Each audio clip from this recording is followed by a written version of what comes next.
Okay, here we go here. Working on an old Ford 5 and 26. I could spin the auger just like freely, and my buddy told me, he said, he said, oh, it's just the moon key. Look at that gear.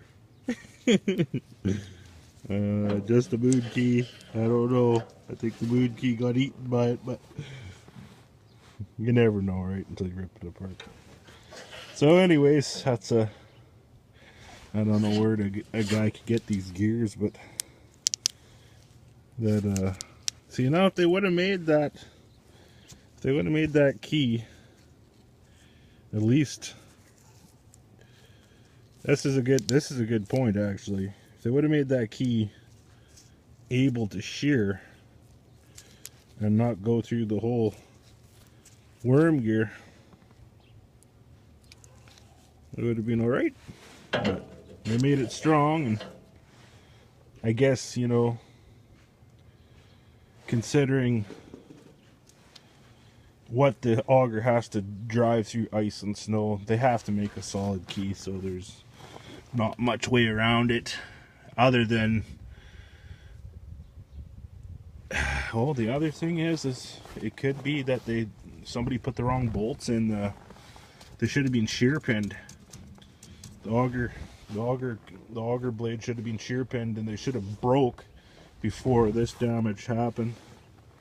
But that might not have happened too. It might have got loose in there, and then the key sloppy. Key popped out and went through it.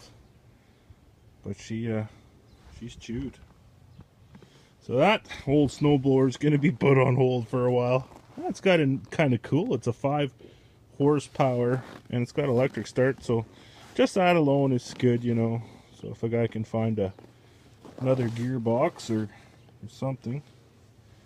So hey man, you don't know until you take it apart, so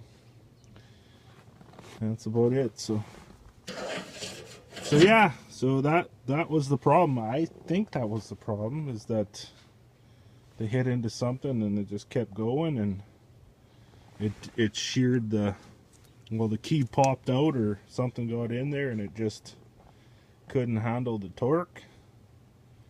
Something jammed up in the blades, and the shear pins didn't shear off in the augers, like right here. There's bolts in there. See, somebody put bolts in there, so that's the problem.